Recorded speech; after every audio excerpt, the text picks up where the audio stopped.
to do that scary thing of giving up the day job and chasing an idea and a dream when you don't necessarily know whether that's going to work for actually how little you can start with. So we had an idea. That idea was to sell art online, and it really came from, you were not there physically. How could you even kind of buy this thing? And Amazon and stuff like that had arrived in the UK at that point. So, great thing is you can move in a really kind of nimble way now. And again, using tools like AI, the cost to do things is so much less. Even like coding through things like AI. I mean, it's ridiculous. It's just. You're listening to Beyond Growth with Reyan Fernando. Peter, good to. This is a bit strange. I guess I've known you for so long now. Kids are growing up together as well. Yeah. We've been on holidays together. We've done so much together, and I guess we've never, besides conversations we've had, with a gin and tonic and a poolside about business, we just haven't really gone deep about each other's sort of, I guess, our business journey and our story. So cool really good to get you in here and having a chat. So, and the gin and tonics are still with us as well, which is good. I didn't want to chance not having it because, look, it's one of the things. Gin and tonics make podcasts so much more fun too. So I didn't want to change that. But just for the listeners who don't know who Peter Tullin is, in your own words, can you give us your origin story, mate? Feel free to go far back as you want, but. Would love to know what got you here. Yeah, sure. Without going too far back, I'm actually from the UK originally, which is probably fairly obvious from the accent, despite 10 amazing years in Australia. And I guess from a kind of business point of view, I've got this really strange sort of zigzaggy sort of career, and that. I've spent time working in in the arts, but probably one of the most formative things for me was back in 2008, 9, something like that. I got into like startups and technology, and I had an idea which sounds blindingly simple and obvious now, but it was about selling art online. And there was myself and a couple of other co-founders who had this idea, and it's strange. You can buy art online in many different ways now, and at the time, really, unless you were an artist using something like eBay as a kind of a marketplace, which wasn't really set up for that, then there wasn't really anybody kind of doing it. So we created a website called culturelabel.com. Went down the route of raising, seed investment, eventually venture capital investment. Ran that business for a number of years, based out of London, and eventually sold it. But for me, it was a really big part, I guess, of my sort of story in a business sense, because I'd never started a business before that. I'd always worked for other people. I had to do that scary thing of giving up the day job and chasing an idea and a dream when you don't necessarily know whether that's going to work. Fortunately, it did do in this case, and I guess sort of spotting that gap, spotting that opportunity, and building something from nothing.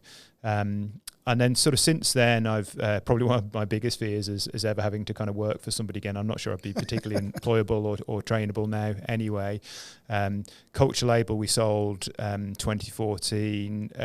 Shortly after that, I made the move to Australia, but we already had, I guess, a kind of sort of fringe idea at Culture Label, which turned into the kind of the day job and another business that I've been working on for the last 10 years or so, called Remix Summits. Yeah. And one of the interesting things about Culture Label is it not only was it selling art online, but it brought together, a couple of hundred art galleries. I mean, pretty amazing organisations that we were really, just delighted, honoured that they signed up to it. People like the Tate, the British Museum, the V&A, these just incredible organisations that sold art and design products through Culture Label. And we had some quite interesting investors from the kind of technology space, individuals that worked at organizations like Google. And we were always really interested in this kind of crossover between culture and technology, and working in a city like London, which is a very creative city. You've got people in the technology space, the creative industry space, and we always felt like the coming together of those different worlds was quite interesting, was leading to kind of new ideas and developments. And certainly Culture Label was a good example of that, it was putting kind of the art world online. So kind of partway through that Culture Label journey, we got into a conversation with Google Arts and Culture, just launched a Google Art project around that time. The Guardian, who were a sort of a media partner and collaborator on the Culture Label side, and then Bloomberg, who were like one of the biggest corporate supporters of the arts globally. And around 2012, 2013, we launched Remix Summits, and it was a bit of a kind of fringe sort of hobby business that sat alongside Culture Label, that all of those amazing artists, art galleries that we work with on the site, we kind of brought them together into a room with, sort of tech people, scientists, people in the experience economy place, the sports space. And it was just lots of different kind of creatives coming together to think about the big ideas, the big issues that, across lots of different kind of sectors that were all about kind of where the world was going. At that time, the future of things like, social media or, new technology tools for storytelling, whatever it was. And it was this kind of creative space where they came together, and that's kind of where Remix Summit was born. And that just kind of evolved. So we started in London. We've ended up doing events in New York. We've also got an event in Sydney, which is part of the reason it was interesting for me to move over to kind of to Australia. So Remix has been something I've worked on for the last 10 years, and alongside of that, I've got involved in supporting other creative startups, if you want to call them that. Yep. I'm really interested in startups that operate in that sort of arts and creative industry space. So I'm an advisor and a shareholder in a company called ArtsPay, which is a really amazing startup. The founders are based across Melbourne and Sydney, so it's an Australian company, and they had a really smart idea which came out of COVID around disrupting the kind of payments industry space, for want of a better word. During COVID, one of the founders is an artist, Lara. Her community, her friends had been absolutely smashed by COVID. People losing their gigs, obviously performances couldn't happen. So the arts were really kind of disproportionately hit by COVID. And along with Mark and Al, the other two co-founders, they started thinking, well, what's a really big idea that could help artists at this time? They came up with the idea of payments being $1 trillion industry, but an industry which in Australia is dominated obviously by the big banks and companies in Silicon Valley. They're not companies that most people feel particularly kind of happy about, and most people don't even realise, or actually we do probably increasingly now because it gets passed on to us, but every time you make a payment there's a charge that's applied. And ArtsPay was one of those ideas where they said, well, what if we gave half of that charge to a fund, a national fund for arts and culture, rather than giving it to the banks or to Silicon Valley. So that's a great example where they've actually just now processed over $1 billion of payments, which is kind of extraordinary in the space of 2 or 3 years, with tons of different types of organizations using that platform. So it's a great business like Culture Label. I like to think that's making a kind of positive difference, and I've kind of really found myself involved in those types of companies. There's a few different things I do. Sorry, so I'm kind of rambling on a bit now, right. But and then I guess I also have ended up doing a few things at like a board level, which has been really different for me. So I'm involved locally in Geelong on the Geelong Arts Centre, which is an amazing organisation. It's gone from a very sort of like 1980s building, not fit for purpose, and over the last sort of 5 years has had this nearly $200 million transformation into this, very futuristic art centre.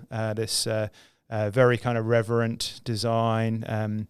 So being part of that, and obviously moving to a new community, that's been a really kind of exciting thing to be involved in. I'm involved on the board of Museums Victoria, which is like Melbourne Museum, Science Works, the Immigration Museum, and it's the biggest public museums organisation in Australia. I've worked on their board for the last sort of 8 years, and then a few other things. I got involved in, like the Loom, you might remember, which was open at Melbourne Convention Centre as part of their advisory board. So yeah, bits and pieces. But I think the thing that brings them together is they're all within this creative industries, creative economy space, and certainly that's an area that I'm really interested in, and organisations that you obviously hope have a kind of positive impact on the world. But an art space is a great example of one that's really scalable and sustainable commercially, which it needs to be in order to grow. But by growing and doing more of what it does, then obviously the beneficiaries are kind of the arts world. No, absolutely. I think that sort of is almost like the little connecting dots in everything you've done, is that how that obviously arts and technology, but then also giving back to the world or the community, so which I love seeing. And I guess just taking back a few steps and going back to where you sort of kicked off initially, taking that entrepreneurial leap and starting a cultural label. Talk me through that little bit of kicking that off, and I suppose the growth that goes with, okay, I've started something, I need to fund this, okay, now I need to manage a team, and I guess how that's all that stuff, I guess all that experience is compounded over the years, and you've ultimately found yourself, with starting out Remix Summit and things like that, and what that growth was like over the last 20 or so years.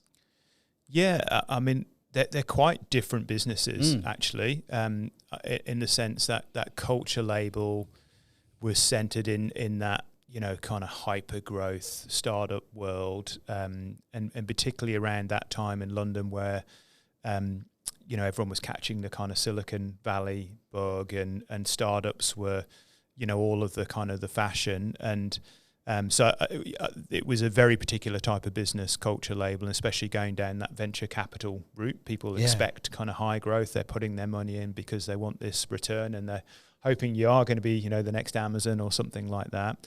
But I think if I think about the start of that journey, I mean, I didn't know much really, if I'm being honest, other than us having the idea, because, I had always worked for somebody else up to that point. So you sort of don't know you're an entrepreneur until you do it. Yeah. And that moment that you sort of make that transition can happen for lots of different reasons. And of course, like most of these things fail, I always think, whenever I meet kind of founders that are starting their own business, that are making that leap, and I know obviously it's something that you've done. I remember talking to you about that and your journey, over the last kind of couple of years of moving to that point.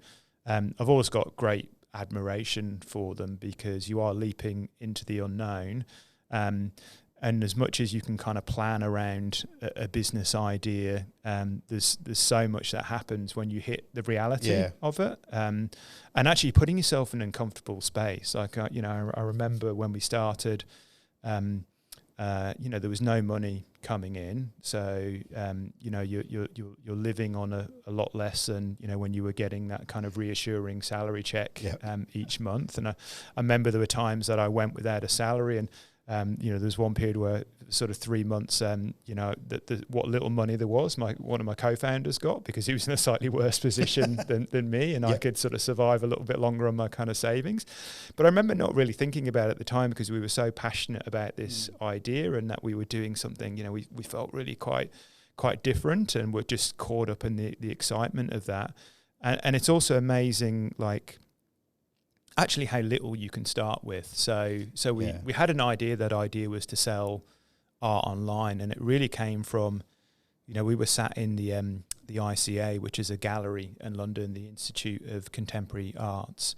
It's an amazing place right next to Buckingham Palace, and this like incredible, sort of building, looks a bit like a palace. And we were sat there in their cafe, and we were both, me and Simon, my co-founder, were working in the arts at the time, table a bit like this, and they had an exhibition on by an artist called Mark Leckey. And Mark Leckey that week had won the Turner Prize, and the Turner Prize is like the Oscars of like the arts in the UK. So he was in like loads of newspapers, even big newspapers like The Sun that would just often just kind of rubbish the Turner Prize. I remember one year it was maybe like Tracy Emin's like Unmade Bed, and people like, is that kind of art? So the Turner Prize was like a lightning rod for the arts press giving the kind of austere reviews, but also it just was quite newsworthy generally because it was a big moment in the arts world. And he had an exhibition on at the ICA, and he had 2 limited editions that he'd produced for the gallery as part of this exhibition. And they were maybe like £150 each, like say $300 probably at like the current exchange rate. So not like huge amounts of money to basically, me and Simon are sat there going to buy an artwork by a Turner Prize winning. It was an edition, so it wasn't original, but certainly we felt like, wow, that's like pretty amazing that you can buy that. But like they were in this edition, it was of 150 of them, and wow, okay. And actually, we both bought that edition. I have it on my wall at home, copies of each of those editions, and so does Simon, because we thought that was a pretty good deal, and we love the artwork as well. But basically, hardly these things had sold, because unless you were sat in the cafe in the ICA and you knew that exhibition was on, like how would you know that you could get that? And then we sort of started digging into it, and this was one of many galleries at that point that didn't even have an online shop. It was amazing, some of the big galleries at that time that didn't even do kind of online trading to sell this stuff. So if you were not there physically, how could you even kind of buy this thing? And Amazon and stuff like that had arrived in the UK at that point. So as we were doing that stuff as consumers, so we just thought this is a disconnect between a really amazing thing and an audience who might buy it. And of course, when you're working, you're always gathering information. Because me and Simon worked in the arts, not that we were arts experts, so to speak, but people would always go, "Oh, Pete, you work in the arts. I've got a new apartment. Like, what should I buy in terms of artwork?"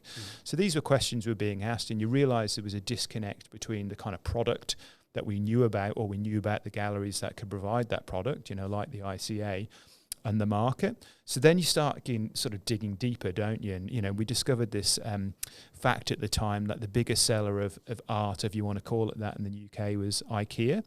And that was, to be fair to IKEA, they were selling a lot of it, but it was kind of, pictures of the Lake District. But the price point would be like 50, 60 quid. And you're like, well, it's not much of a stretch to go, you can buy this Turner Prize winning limited edition. So the idea sort of started forming. And when I say you can build a business on relatively little, we knew that we wanted to sell it online, and we knew that a lot of these galleries weren't even online. But what we thought was like, what's the consumer journey to buy art?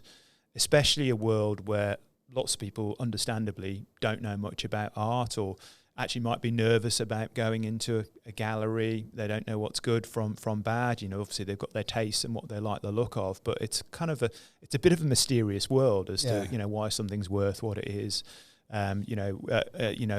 Artists and finding, how do you find the art that you might want? How do you understand the story of the artist, the story of the art, the story of the gallery? And we thought online was a great way to share this, but we were really clear that the consumer journey that was really being missed was to bring this stuff together. Because Mark Leckey was one artist, the ICA was one gallery. It felt like there was a really big opportunity to bring lots of artists and galleries like that into a single place. And we realised actually those galleries would never do that. And why wouldn't they do that? Because they compete with each other. The ICA competes with the Whitechapel Gallery down the road, or the Tate. So, they're not going to go. The way we can all sell more art is to create a kind of central place, which makes it really easy for the consumer to kind of discover and buy this stuff. And it's kind of also at that point there were not many galleries that were doing stuff in the online space anyway. So they didn't have the expertise in the e-commerce space, like an Amazon or an e-commerce kind of native would have. So it was kind of a few things that started to come together. And then, you start, like anything, I always find that if you start chatting to people, they give you ideas, people are really free and open with their advice. And I was working with this, art gallery. Sorry, I was working with this arts charity at the time called Arts and Business, which I don't think is even around now. But It basically helped generate like sponsorship and philanthropy for the art sector in the UK. So I was working with some quite like senior and interesting kind of business people that I had access to. So I met this guy from Ernst & Young, who was a kind of partner in the London office, and started talking about this idea. And really, it worked out quite quickly. We just didn't know what to do. We've got an idea, but like, what do you do with it? How do you start? You know, because you kind of think, well, I'd probably need to find some money. You know, I need a business plan, all of that kind of things. And he started teaching me about like venture capital and kind of seed investment, which were all terms and things that I really didn't know much about at that point, because why would you? You're not in that world. But what he did tell me was really interesting. Is like sounds like an interesting idea, Peter. But the great thing about this kind of startup market is there is risk. Other people will risk money in order to kind of fund ideas, so you don't have to spend your own money. And I thought, well, that sounds quite interesting, doesn't it? That's a way of kind of getting this off the ground. So, that got me kind of thinking about how we might kind of fund it. And then we sort of really just thought, well, we better start asking some of these galleries, artists, whether they would come on board. And we had a network through this kind of arts charity that we were working for. And what we did was we found a mate who was a designer, and we got him to kind of mock up some images of the website. But it was basically a PowerPoint of what culturelabel.com would look like. Yeah. And he was a really good designer. Like, he did some work for like MTV Sticky magazine and stuff at the time. Yeah. So it was quite a kind of funky design. It was, in reality, it would have been terrible like user experience because he wasn't a website designer, but it looked amazing. Yeah. It looked really good. And obviously had all these amazing artworks and kind of products on there. So kind of most things kind of look good because you're using other people's like real cool stuff. So we kind of created this PowerPoint and, you know, commission structures and all of these sorts of things. And we just started taking it round initially to some people we knew in kind of galleries, and it started building up a bit of traction. But there was probably a period of, 6 months or so where it went from let's start all of these different types of conversations to the point at which, oh my God, we've actually managed to sign up some people, and having to write contracts for people to kind of sign, all of these things that you don't kind of think about.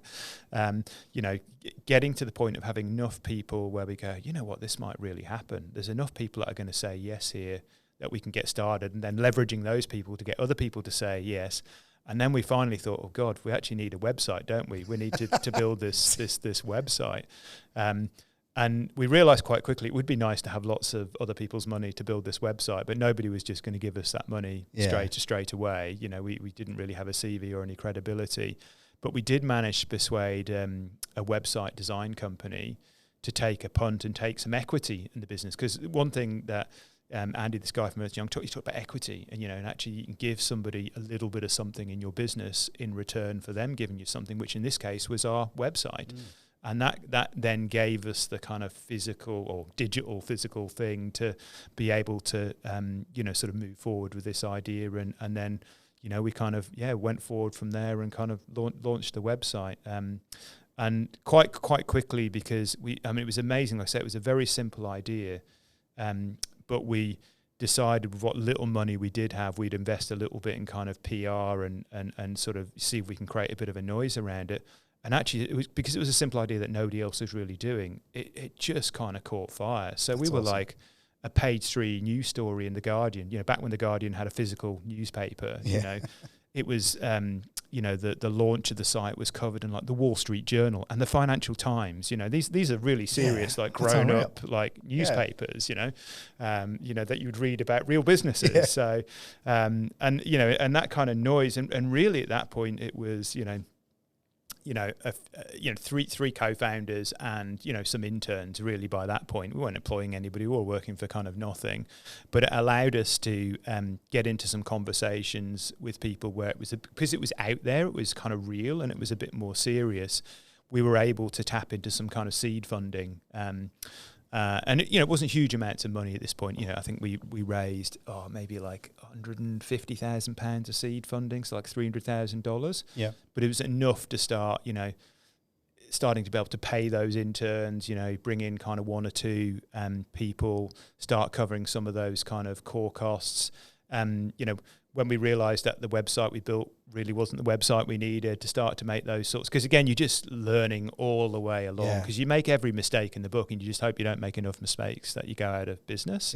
And also, of course, those seed investors were great because they again became the confidants, the people in the business. The advice was as valuable as anything they ever gave us in terms of money. But maybe I'll stop Culture Label at that point because it kind of goes on from there. But in terms of that business and the learnings of being in the startup world, it was actually very, very different to kind of Remix, because, eventually with Culture Label, we were able to get it to the point that it was profitable, which is very unusual in the startup world. Right? So these businesses are obviously making losses for a variety of reasons, often for tax reasons and things like that as well. So we were able to raise venture capital, and eventually, we're employing people, and I think at its maximum, it was like, sort of 20, 25 people that were then working at Culture Label. And we were suddenly then, eventually, this is sort of several years down the track, you're like managing a team, but you're managing a kind of high growth business where at that point you've got, the people are putting in the venture capital money, the investors, they're wanting to see that kind of high growth. So it's a very fast moving environment where, you're spending for kind of growth, and there's lots of other people competing with you. And at that point, people had clued on to kind of art sales. So there are a few big sites in the States that had set up, raising like, I remember like, seeing one, and they'd raised, I think it was like $20 million, like off the bat, with a Google founder on the board and stuff. And you're like, wow, this is like, there's a lot of people going into this space. And, and we were at that point, we were like number one search term for like limited edition art, which was amazing. There were so many people coming to the site and links and things and stuff. But that was classic startup world, you know? And actually when we sold the business, me and Simon, who were the main kind of co-founders, we were like pretty knackered at the end of that kind of journey.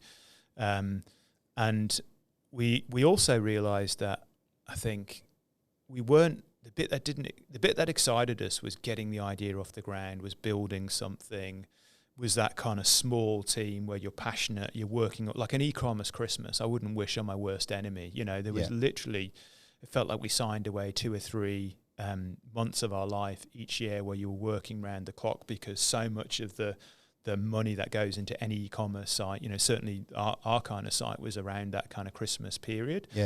So all the kind of, they call it like Christmas in July. We happen to do all of your kind of press coverage to get into all the kind of Christmas listings, and that's all happening in like July.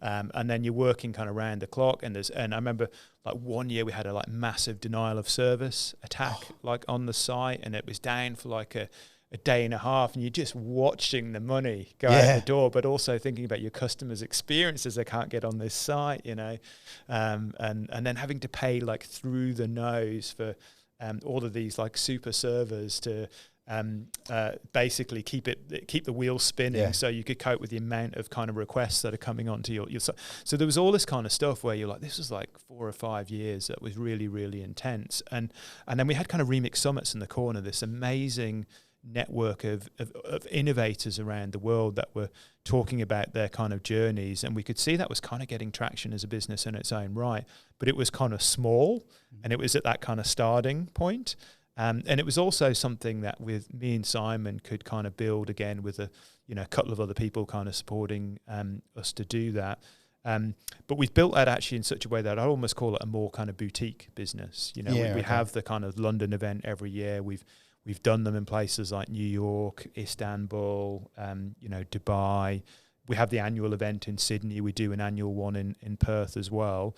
But we've never thought, we need this to be like TED or like South by Southwest. It's always been, it's a really enjoyable business. Events don't always excite me, the nuts and bolts of running events. But the people that speak at Remix, I mean, we've had people from like NASA, the founder of Glastonbury, the CEO of Burning Man Festival, these are kind of heroes that are just doing these, creating these incredible things that come and tell us stories that you get to meet, and you get to learn all of their lessons and insights as well, and their journeys. And you realize there's so much commonality in these stories, even if something's on a completely different scale. No, absolutely. And I think the curation of the speakers you've had over the years has been incredible. And I guess, with that sort of caliber, or the caliber of people you get there, obviously that draws higher caliber people coming through, which is fantastic. But what's the curation philosophy? Do you sort of, how, what's the process when it comes to who speaks and what's what are you actually trying to achieve, as in from an experience for the people that I guess show up and buy a ticket? Yeah, I think it's very personal, and if you're going to get people to speak at an event, like, as much as any idea is ever original, I'm sure everybody's always thought of every idea, but again, a bit like Culture Label, we tried to spot a gap. And I think what we realised with Culture Label, working in like Shoreditch, this very kind of hipster capital of London, but like East London and Shoreditch became a real centre for the kind of startup world in London. Mm-hmm. And that was sort of no surprise in a way, because, lots of creative, and innovative technology people wanting to hang out in the same places, the artists and the filmmakers and all the things that make London an amazing creative city to kind of live in. So we had this idea with Remix that actually there's something magical about creating that melting pot where the different types of creatives come together. And we knew we'd done that with Culture Label. It was that technology and culture world coming together. So we felt like Remix, in terms of just fostering that type of community more generally, was a kind of interesting different space. You think about events and conferences in the technology or the arts world, there's loads of them, but often they're like sector conferences, like the theatre conference or the fintech conference. I'm organising the EOS conference right now, so yeah, it's very narrow in scope, sort of thing. Yeah, and that's a great thing. And that peer conferences, if you want to call them that, are like hugely important, aren't you? Because you're sharing your own stories and journeys and the things that are really relevant to your sector. Mm. And with Remix, while understanding those things were really important, and every sector has them, was there a kind of more cross-cutting space where if you're working in arts and culture and the creative industries, well, issues like, frankly, the climate emergency or the rise of AI, these are things that are kind of changing the world, that are outside your walls, outside of your day job. I mean, obviously, increasingly they infect everybody's day job, clearly. But you kind of, in order to innovate, you sort of need to look outside of your sector as much as inside your sector. Absolutely agree. And you don't want to meet the same people. You want to meet different people. So, like, it was really fun to have somebody from the Tate or the Australian Museum meet somebody from Microsoft or Google or a small startup, and there's just so many amazing collaborations that have come out of Remix over the years from those conversations.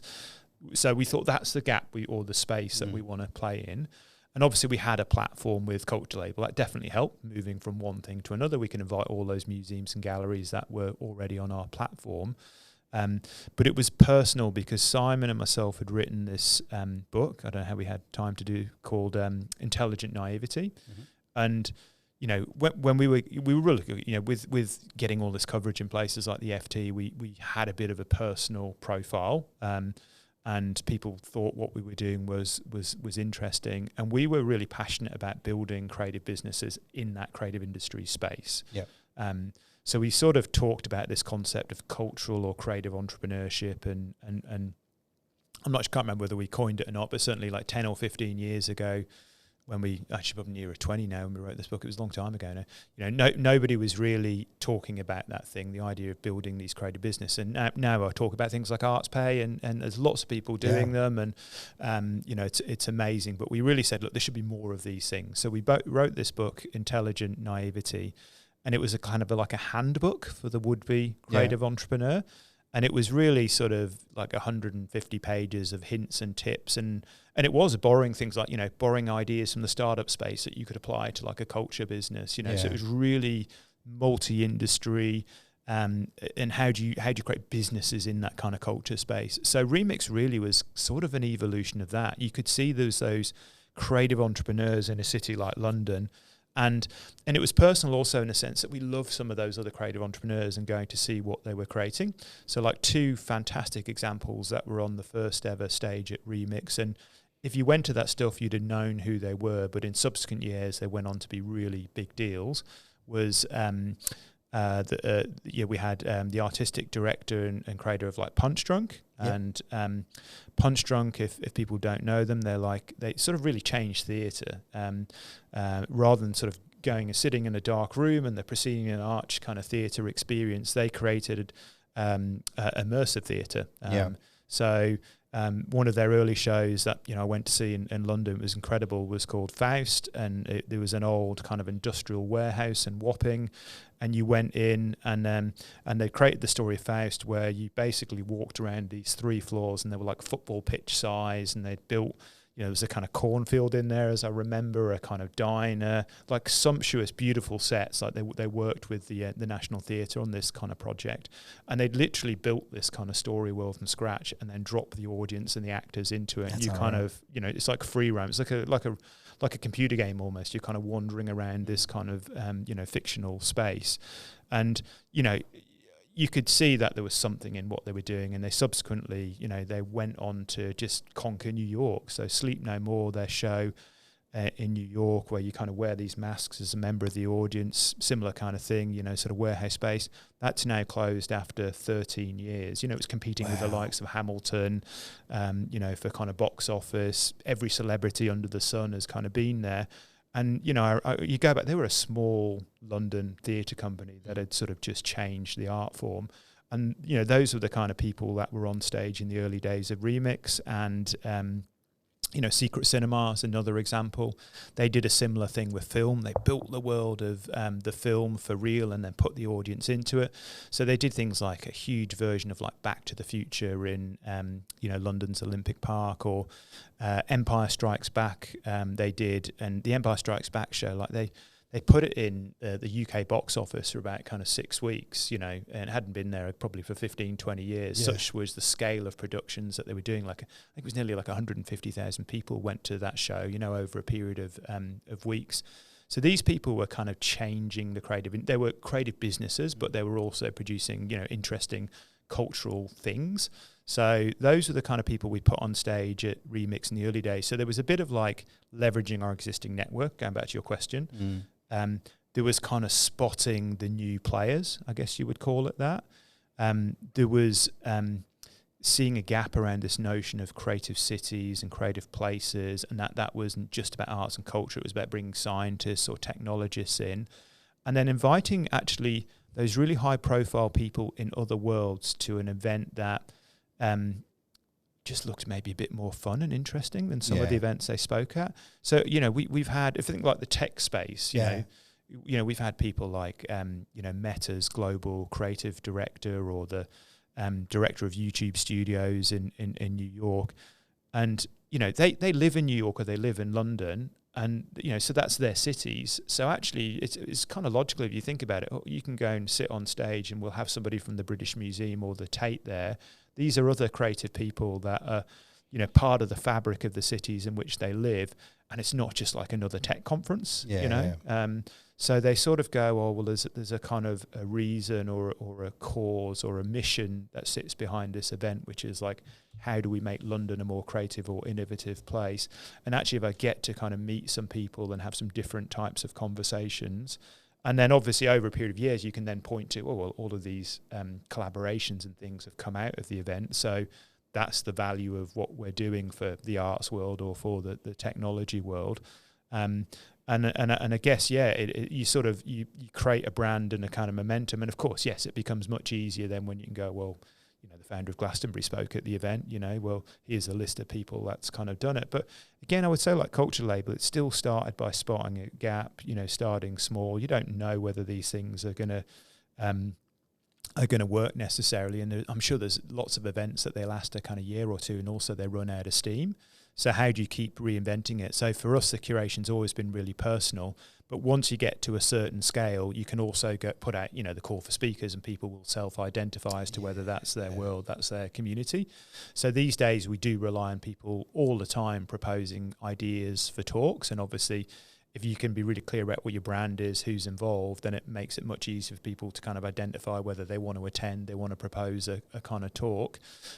So that's probably where we've got it to, and we're sort of 10 years in now with that business, which is crazy. And it's like I say, the fear is still having to get a job at some point somewhere, but I'm probably like nearer retirement now than doing that.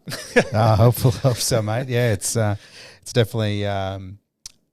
I don't know. I think the space you're playing in and that sort of that creative space is, I think, so much more interesting when you're doing multiple things as well, which is kind of what you're doing as well, so which is great.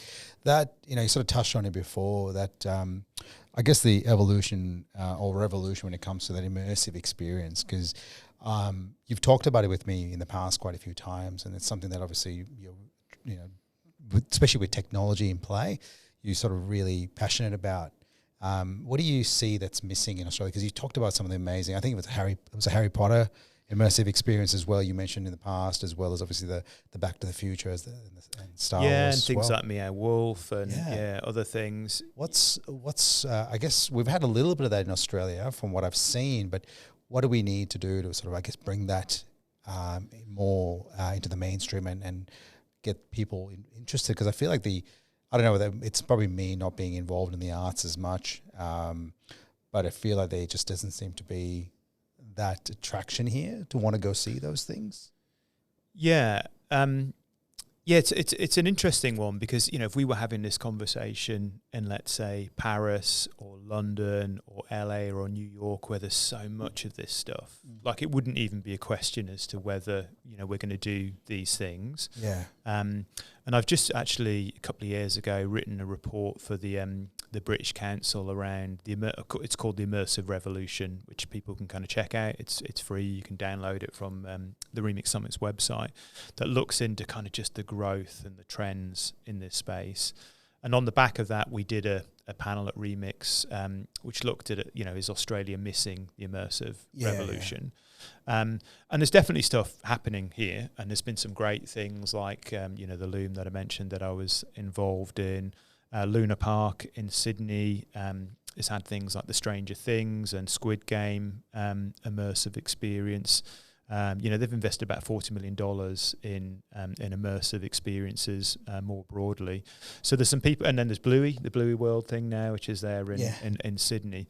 But, you know, if I go right back to the early days of Remix and actually just living and going to stuff in London, where really this is a, you know, 15, 20-year-old industry at least, you could just see audiences were going to this stuff in huge numbers. Like I mentioned, you know, Empire Strikes Back and 150,000 people there.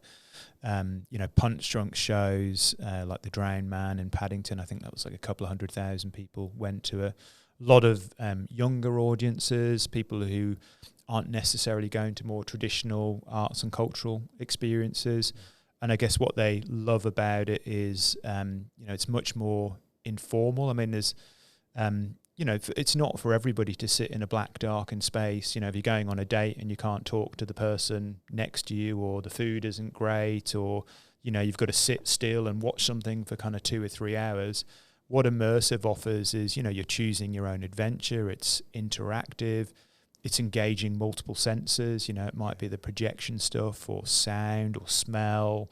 You know, you've got things like, you know, if you think about how multisensory and how many different art forms there are that come together in immersive, you know, there's one which is the War of the Worlds immersive experience in London.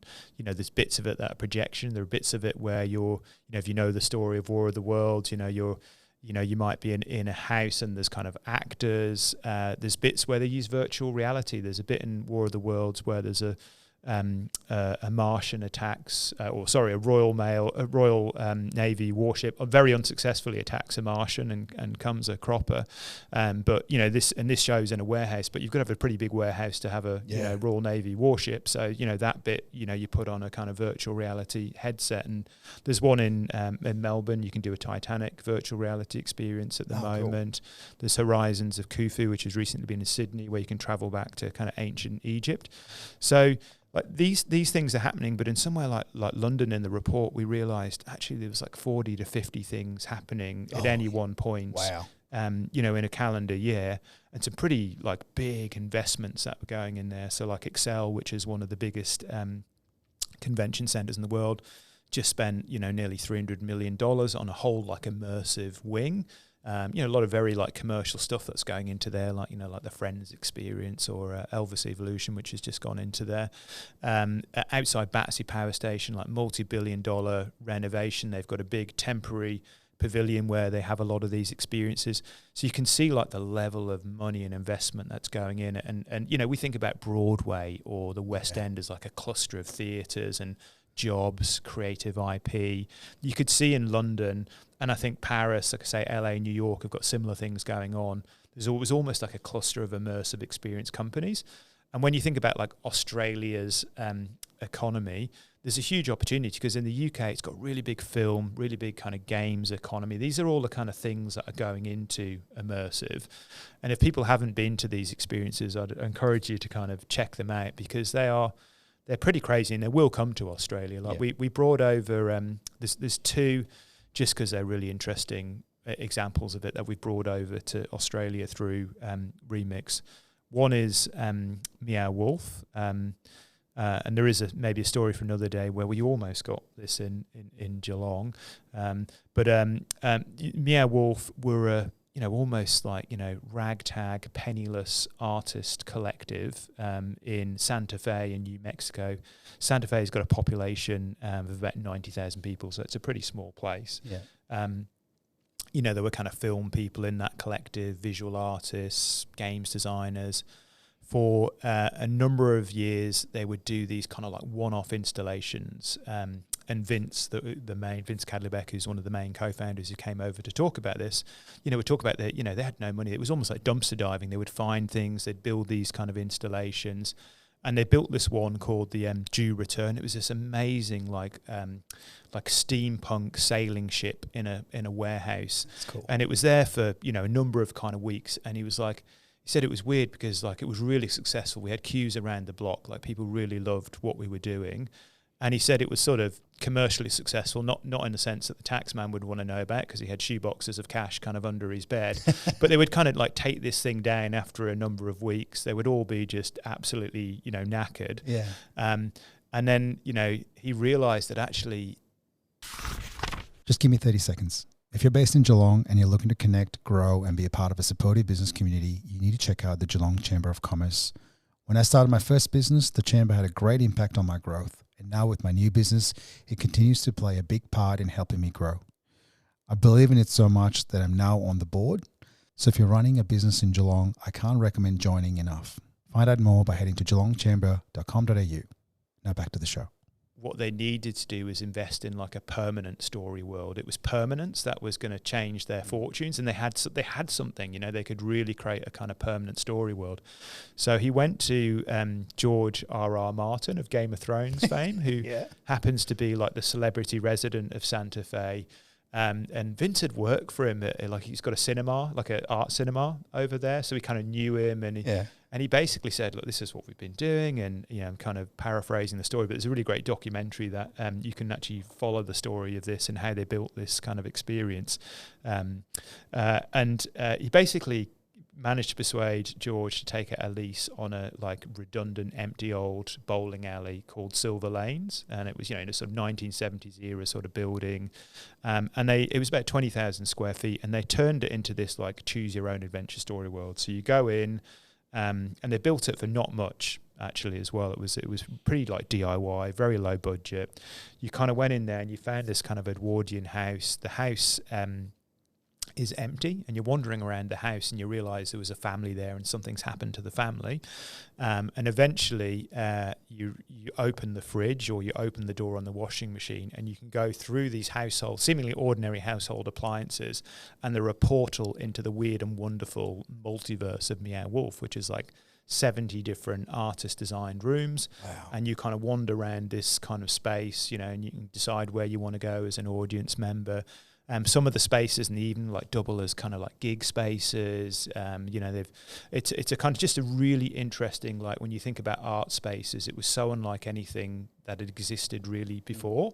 And on the back of that, because it worked really, really well, like they were able to raise nearly $158 million US, and they now have sites in Vegas, Denver, Houston, Grapevine in Texas. They're opening up in New York and LA over the next couple of years. They've got one in Denver as well. So, and it's $1 billion company that, the New York Times and Rolling Stone have talked about as like the next Cirque du Soleil or the next Disney. So this is how big these things can get. And You know, and it's also about your games industry. It's also about your film industry. It's about your visual arts. It's the collision of all these worlds. So there's jobs and there's creative stories that are being, and creative IP that's being developed that, you know, Australia should be investing in, because actually these are the things that you can then export internationally as well.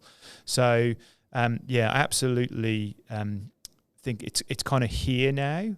And it's starting to mainstream, but it'd be one of those things where, you know, it's only just getting started. You haven't seen anything yet. And if you compare where we are to examples like Meow Wolf or things like Phantom Peak in the UK, there's a lot further to go. And it's transforming other industries. So like industries like wellness, you know, there's a lot of buzz around, you know, wellness. You know, companies like Moment Factory have been doing big things in that kind of space, or F&B, you know, food and beverage. You know, think about kind of bars and how much a big part of the economy that is, like Phantom Peak in London, which is similar kind of story world idea.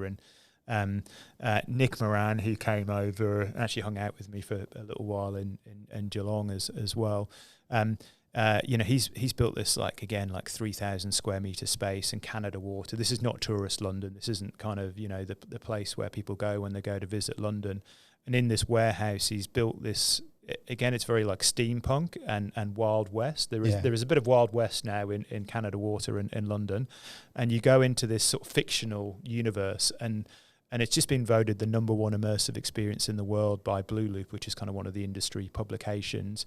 And you know, it's described in the reviews as sort of like stepping into a real world open world video game. So if you think about games like you know, Grand Theft Auto or Red Redemption, where people spend like literally days in these kind of worlds, and they're living, breathing, changing worlds in that sense. You know, massive multiplayer like online games. That's how they conceive this experience. So you go in and you wander around this town, and obviously there's characters from the town that are kind of actors.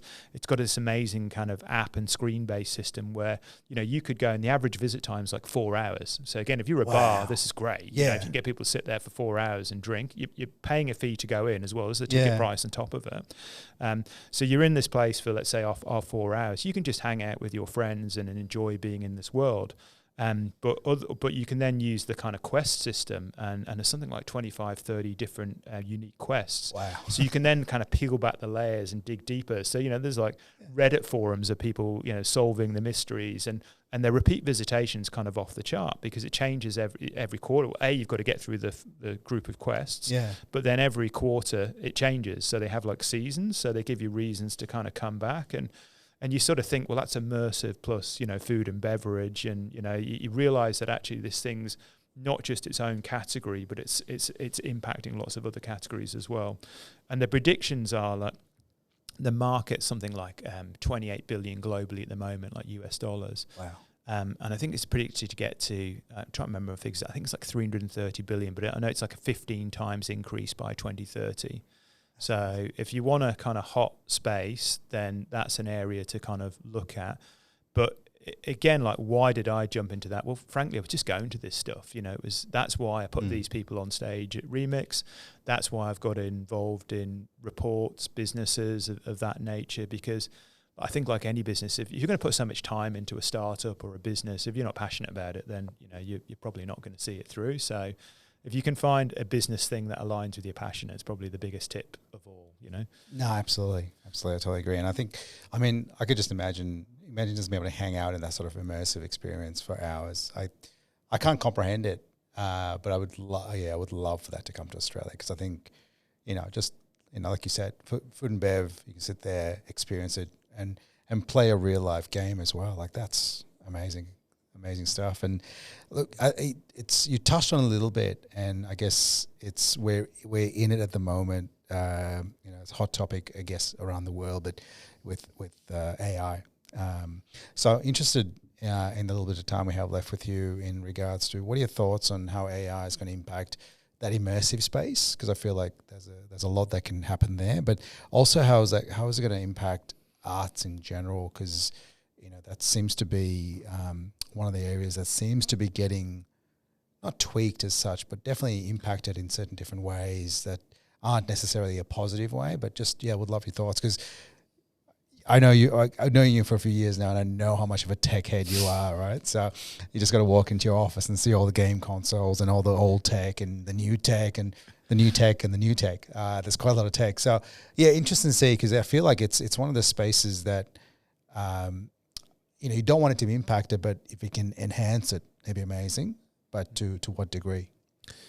Yeah, no, that's a good point. And I think, I'm interested, as you know, in tech of every era from, Commodore Amigas onwards. And actually these stories do go kind of right back. I mean, we've been thinking for a long time about how technologies are going to impact humanity and AI. I mean, that's where science fiction writers and others are so good at allowing us to frame these things. And actually, I've just been doing a bit of work with an amazing new organisation in Melbourne, called the National Communications Museum. And bear with me, that sounds really boring when I give a title like that.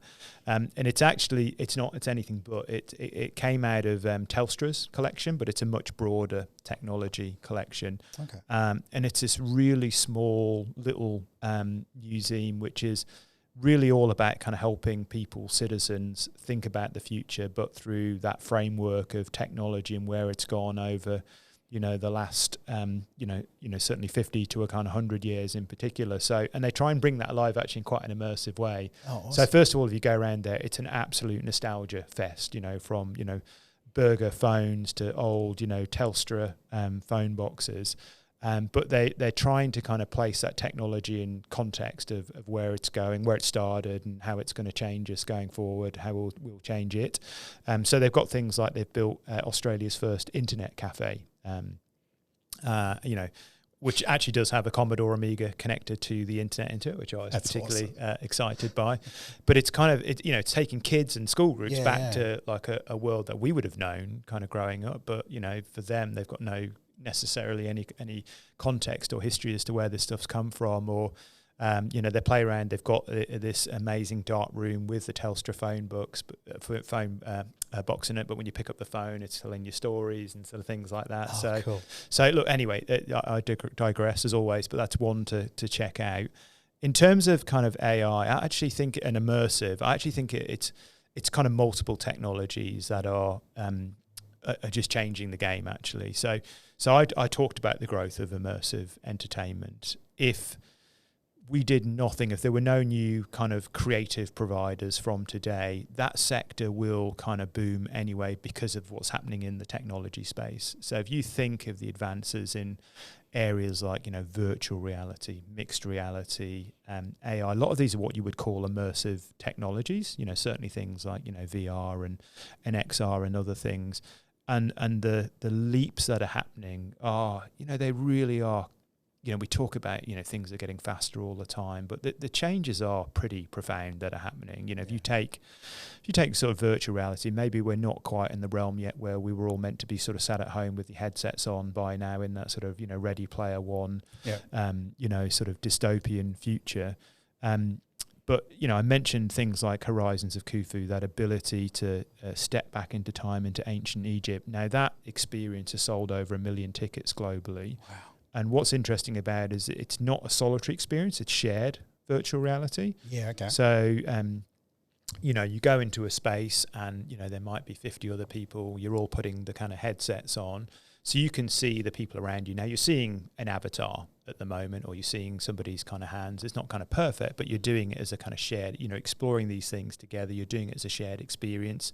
And particularly with some of them, like there's a great example of a WA startup company, White Spark, and they did like a really successful VR documentary of going to Antarctica. If you're thinking about, maybe our children and their kind of grandparents, the ability to do something like that together.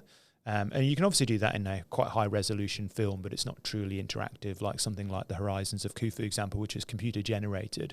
But we know how computer games are going. I mean, they're becoming more and more photorealistic. Yeah. And you go, well, actually, if people are enjoying that shared experience, that interactive experience that VR is now providing, what does that look like when you're in the holodeck from Star Trek, where that thing is completely believable? And you go, well, maybe we're 5, 10, 15 years away from that. So that immersive space is going to be completely shaped by obviously the technology tools that are going to be available, which is obviously a huge opportunity for creators. And where AI is interesting is obviously the cost of doing these things is plummeting. The speed at which you can do them is obviously, if anybody's played around with Midjourney and now its ability to do things like video, I mean, it is pretty extraordinary. It's got its limitations, it's got its challenges, but like all these things, they'll get worked through. They'll just keep getting better. And look, and all these technologies are billions of dollars of, let's face it, sort of big tech sort of backing them. So those innovations will only get faster, and the speed of development will just keep getting kind of quicker, and the quality will get better. So AI obviously brings, in theory, all these kind of positive things to the table, not least its own force as a kind of creative tool. Now, that's where the double-edged sword is for creators, of course. I mean, I use AI in lots of things that I do now. It's a great, additional tool in the toolbox, but it's also just getting to the point now where it can do so much more than we ever thought that it was possible to do. And we all know, again, if you can project 5 or 10 years forward, that capability will increase further. So obviously, some people talk about obviously AI as a huge challenge to the creative sector, and that it can replace, the creative. I always think what you do with the AI, certainly at the moment, is relies on that creative mind. There's still so much of a role for creatives to shape how that tool is used, but they're going to have to get much smarter about, well, what bit does the creative do, what bit does the AI do? But frankly, it still feels like we're seeing the top of the iceberg, and what's underneath is the bit that's going to be really interesting to watch over the last sort of next 5 to 10 years, because it wasn't that long ago where I remember there was the first AI movie, and it was kind of complete kind of gobbledygook, and people were like, oh, well, it's just not going to work. It's not going to catch on. Yeah. Is it? And that's, probably maybe that was like 5 or 10 years ago. Yeah. But it was almost laughable. But it was almost like only 2 years ago we were talking about AI, and we were talking about how funny the hands looked in images. Yeah. But we fixed that. It's I find it's exciting and scary at the same time. Yeah, it's like the birth of the internet all over again. And and if you're sat there as Google or somebody like that, I mean, these are serious challenges that are coming down the line, which again can be quite exciting and interesting, because you kind of get to what you sort of assume that these people are going to be around forever, that sort of dominate. In the case of Google, the kind of front door to the internet, and then you remember actually in historical terms going back to that sort of tech and different tech eras, that these things kind of come and go, or they're maybe no longer quite the force that they once were. So AI has also got the opportunity to kind of break open that tech sector. But this, without going into again too much, there's clearly a dark side to that, isn't there? And there's an optimistic side of where humans can use it as a tool. And but for me also, like, there are some really quite scary sides to AI. I mean, we are. I remember seeing something the other day. There was I think it was a UK politician saying, we are rapidly approaching the point where, the intelligence of these things is surpassing, humanity. Yeah. Yet other people in the space will go, well, there's nothing to kind of worry about. It's a bit kind of overblown, all of that, and well, one person's right and one person's wrong, isn't it? And it's who do you want to be right? Yeah. And it feels like I wouldn't have great certainty in anybody's answer right now. No, that's it. And I guess a lot of things I've been hearing and reading and listening to, it is that mixed bag of I guess that hope and doom sort of in the same sort of token. So interesting. I guess there's a real watch this space, but I guess the scary part is probably don't have to watch this space for too long, because it seems to be evolving very, very quickly. Peter, I got one last question for you. And I guess you've sort of done this a couple of times now, obviously built a couple of amazing companies and two different styles of companies and in that art space, and loving everything you do as well. But so I guess for someone that's looking to create their own platform that intersects culture, tech, and entrepreneurship, what would the key piece of advice would you give to have sustainable growth today, I suppose? Because your experience has been over a couple of decades, and you look at the like you said, you're hoping you retire soon. just chill out. I mean, that statement might have been a little bit kind of overblown because I think that's going to be it's in the highlight reel for now. But I think like I look at talking about AI as well, and I look at our kids and how they're growing up and what their future holds in the next 5 to 10 years, and then what their 20s is going to be like. But it's just interesting to see, as in people now are still being impacted in certain ways. But what advice would you have? Yeah, well, look, I mean, some things have changed pretty fundamentally, even in that sort of 15, 20 year period that I've been talking to in terms of things like culture label, and in a really good way. Like if you think about something like marketing, as I mentioned in the early days of culture label, like PR was still like a huge thing, getting our products or our partners' products in all those free things that they would give away in the tube, like the Metro newspaper and Time Out and Stylus magazine. I don't think any of those even exist anymore, or maybe like one or two of them do. I still love those. We used to have one called the MX that you get back in the day, and you just read on the train on the way home. But and they were so important. Yeah, so therefore, they were. Having the PR manager or the PR agency was really key. And the great thing now is, if I talk about some of those immersed, like a Team Lab or a kind of Meow Wolf, which again have their own journey of starting from small, they are amazing social media businesses. Like they're these incredible, the Museum of Ice Cream they talked about as the world's first Instagrammable museum. Like they've built social media into their DNA. So if you look at their followers and their engagement with their followers of some of those businesses, they're far beyond like our biggest museums and galleries in Australia.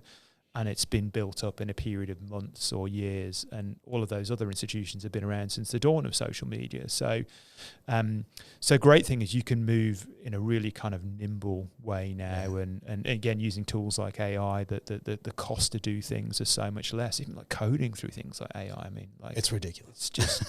It's just so it's a really exciting time to build a business. Again, if you've got the right idea, you spot the right gap.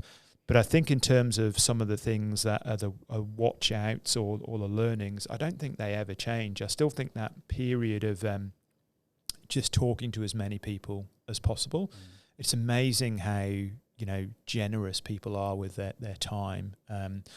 If you ask and networking again has changed in the world of kind of LinkedIn, but I spent a lot of time just being out every night at different kind of networking gatherings, kind of meeting people, talking about what you're doing, and it might not be the person you meet, but it's the person they connect you to, absolutely. Or the future client that you might get out of that. So, and there's no substitute for putting like time into these things. And yes, it helps obviously if it's passionate. I mean, in most cases, I'd like to think of anybody setting up any kind of business that they're passionate about what they're doing. So, your time is valuable, but actually you think much less about giving up time. When you get excited about a business idea, it is a pretty amazing thing that when you sort of look back and you go, when I was working for somebody, would I really have put that time and that effort into? That's so true. And that's not saying some people are really passionate about their jobs, obviously, and it's not meant to be a kind of blanket statement, but. Especially in those periods we're not even being paid, just because you want this thing to happen, and you realise that if you don't do these things, it will die, and that's a really scary thought for you, So I think talking to as many people as possible, and then you get those learnings. Whether it's in my case about things like equity and seed funding and all those things, frankly, you just don't know about because you've never done it, and they're never taught at school, they're never really taught at university. Again, those things have changed a little bit now. But probably not we talked about creative industries, probably not in the arts world so much. I mean, it'd be interesting to see how many, university courses in the arts and the creative industry spaces are teaching the stories of, Meow Wolf and those types of models, or saying to creatives, actually, one career is going into theatre or putting your works in trying to get your works into a kind of gallery, or another world is, building an experience for a kind of Meow Wolf or something like that. So I feel like, or how do you go about setting up an arts page? So there's definitely one of the bits of advice would be to the providers that are giving, the education, the university, the business courses, that actually, whether it's immersive entertainment or the creative industries more broadly, like the clue in creative industries is industries. Yet so often we still think about it as the kind of not-for-profit art sector, which is hugely important and valuable. And, you know, and in Geelong, we love things like the Geelong Arts Centre. It's a reason why we want to live in a city like Geelong. But actually, there's so much more to that sector than that. So yeah, those would probably be my top tips. And I mean, other than that, it's probably just to keep going. And you know, we made so many mistakes along the way, and like a really great piece of advice I got from our chair when he kind of came on board was, you know, and it was it was probably a bit of a barbed advice because he also was an investor in the business, so he probably didn't want to lose his money. But it was like, absolutely, it's okay to fail because you are doing these things for the first time. You learn, and nobody's got all of the answers. You're not going to get all of these things right. But it was like not to fail so much that you put yourself out of business. But it sort of gave you that kind of latitude to experiment and try things, and actually in so many professions, you know, you think, you know, when you think about how your manager might react if you fail, how many companies and cultures really have a culture of failure. And I think everyone else says the US gets this like much better than places like the UK or Australia, and that, you know, when investors are looking at ideas and startups and things, they're like, they also want to know about the battle scars, like where have you failed as much as you have succeeded, because I want to know what you've learned along the way. And like, these things are not perfect journeys. Otherwise, everybody would just be going out creating these like huge things that don't fail. And in the startup world, like, so much fails. You know, and investors know that when they're putting their money in. I forget what the stat is. You know, it's something crazy. You know, like 98 out of 100 of their investments aren't going to fail. But, you know, they're hoping one or two might be the Amazon, and then you know, some might give them a bit of a return, some might give them their money back, but the big one's going to replace all of those that have kind of failed. So I guess it's like, keep going, keep persevering, accept that you're going to kind of fail along the way. But the more advice you get, the more you talk to people, then obviously you're kind of minimizing the risk of that. But it's okay not to know everything. And then if you are lucky enough to get that success, I think in the case of me and Simon, there's a difference between being an entrepreneur in that kind of building phase and that being the thing that excites you, that really kind of drives you. And then as something kind of grows and matures, and being a kind of manager, they are quite different things. And that can be also like when to bring kind of other people in, because often the kind of startup entrepreneurs are not necessarily the best managers. And again, I don't want to make that a kind of a default sort of statement, but it's again, that's knowing your own motivations, your own, your personal kind of ambitions and what you're good at, and actually knowing what you're not good at as well. Yeah, I mean, knowing your strengths is so important, right? And if what you do is good from a sales point of view, then maybe don't be the one that's doing the finance or the operations. There's so many aspects in a business, really, once you start to grow it. And delegating it as well. You know, I've had sort of friends who've worked in, you know, businesses that are where the founder's sort of still very present, or the founders, and that founder's not prepared to kind of relinquish control. So therefore, you know, they've been told they're coming in and, you know, we're moving to the next phase where we want you to kind of build on what the founders sort of created. But, you know, that's still sort of very evident. And you can see why that would be the case as well. So, but yeah, it's not an uncommon challenge. No, absolutely. Pete, fantastic. Have a chat, mate. We'll have to do this again soon, and appreciate you coming on the show. Always, mate. It's been really great spending this time with you, and it's a kind of funny one because I hate talking about myself generally in an environment like a kind of business talk or something like that. It's even worse when you're doing it with kind of friends. It's like it's an odd sort of situation to be in, but it's been far more enjoyable than I thought it would be. No, thanks, mate, and we'll talk soon. Cheers.